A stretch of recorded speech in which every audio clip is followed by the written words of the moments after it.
आज जर आजच्या घडीला सांगायचं झालं तर छत्रपती संभाजी महाराजांची दुर्दैवी अटक कुणामुळे झाली याचा विषय ठोस पुरावा उपलब्ध नाही. मुकरब खान जो कोल्हापूरला होता तो कोल्हापूर असलेला मुकरब खान संगमेश्वरला येऊन पोहोचतोय.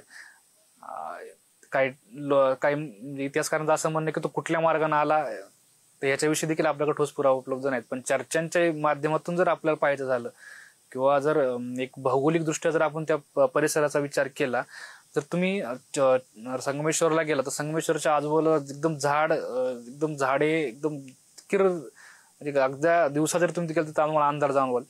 तर एवढी ती डोंगर दऱ्या तिथं मुकरब खान बेसाव तिथं संभाजी महाराजांना पकडतोय.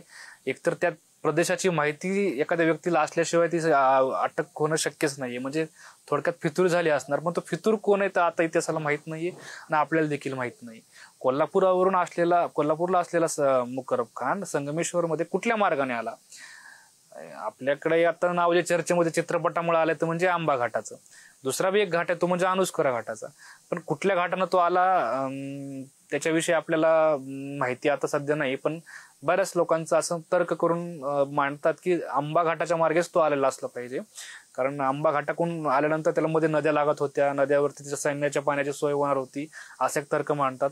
आणि जो अनुस्कुरा घाटाचा मार्ग आहे तो आंबा घाटापेक्षा जवळपास थोडाफार कमी पडतो. तरी देखील लोक म्हणतात की आंबा घाटाने आला पाहिजे. आंबा घाटा मार्गे कोल्हापूरहून संगमेश्वरला मुकरब खान उतरला. म्हणजे संभाजी महाराज अटकेच्या 1-2 दिवस तिथं आले आणि अचानक ती दुर्दैवी अटक झाली असा काही प्रसंग ओढवलेलाच नाहीये. इतिहासाच्या पुराव्यावरून आपल्याला कळतं. त्यानंतर 3 फेब्रुवारीला संभाजी महाराज बेसावध असताना मुकरब खान फार कसा आला काय आला फितूरशिवाय ते शक्य नव्हत्या गोष्टी. पण तो आला आणि तिथं संभाजी महाराजांकडे सैन्य जो होतं जो आपल्याकडे आकडा भेटतो आपल्याला घोरपड्यांच्या कागदपत्रावरून आणि बाकीच्या काही कागदपत्रावरून आपल्याला मिळतो की संभाजी महाराजांकडे फक्त 400-500 सैनिक होते आणि जी मोगलांची फौज होती ती जवळपास 3000 पर्यंत होती. तर हे 3000 इकडे 400-500 सैनिकांचा टिकाव लागणं ते बी बेसावधरित्या ही गोष्टी काही शक्य नव्हत्या. पण तरी देखील संभाजी महाराज लढवते. संभाजी महाराजांसोबत संगमेश्वर मुक्कामामध्ये स्वराज्याचे सरसेनापती महाराजबाबा घोरपडे होते, त्यांचा मुलगा संताजी घोरपडे होते, खंडो बल्लाळ होते, कवी कलश होते, रंगनाथ स्वामी होते. याच्यामध्ये काय झालं की मालोजी घोरपडे शहीद झाले या लढाईमध्ये. संताजी घोरपडे आणि खंडो बल्लाळला वाट मिळालेली म्हणून ते तिकडं रायगडाकडे गेले. रंगनाथ स्वामी तिथून निघून गेले. कवी कलशांना बाण लागला आणि कवी कलश देखील बाण लागल्यानंतर तिथं ते गोड्याम पडले आणि त्यांची तिथं देखील कैद झालेली आहे. संभाजी महाराज कवी कलशाबरोबरच कैद झाले. संभाजी महाराजांपुढे औरंगजेबानं 3च प्रश्न ठेवले की माझे कोण लोक तुला सामील होऊन मिळालेले आहेत त्यांची मला नावं सांगायची.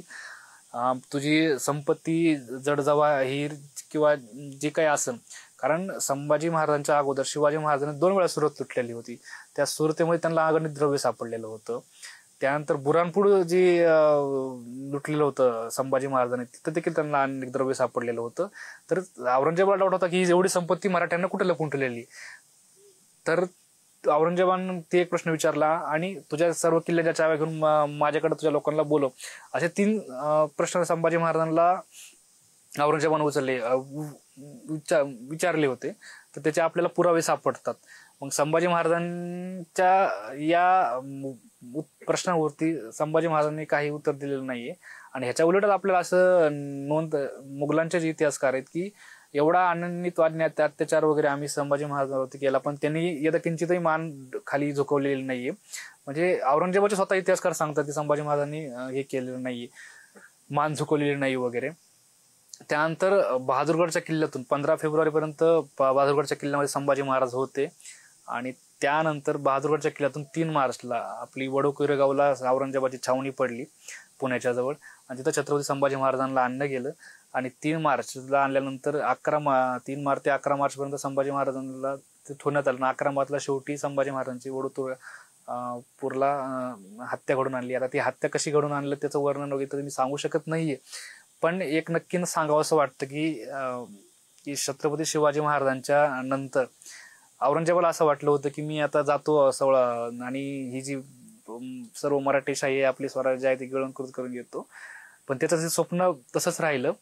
छत्रपती संभाजी महाराजांनी जर आपण एवढ्या आतापर्यंत सगळ्या गोष्टींचा विचार जर केला तर स्वतःच्या स्वराज्याचं रक्षण तर केलंच, त्याचबरोबर बाजूला असणाऱ्या आदिलशाहीचं कुतुबशाहीचं देखील रक्षण केलेलं आहे.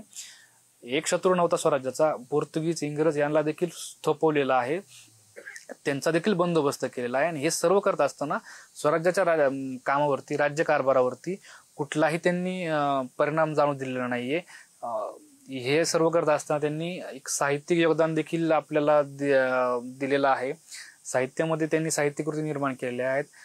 सर्व जर ह्या गोष्टी जर पाहिल्या तर तुम्ही ठरवायचं की संभाजी महाराजांना आपण काय काय म्हणून पाहायचं, की किंवा आपण त्यांच्याविषयी जे बदनामीकारक लिखाण केलंय की त्या बदनामीकारक लिखाणाला खरं मानायचं.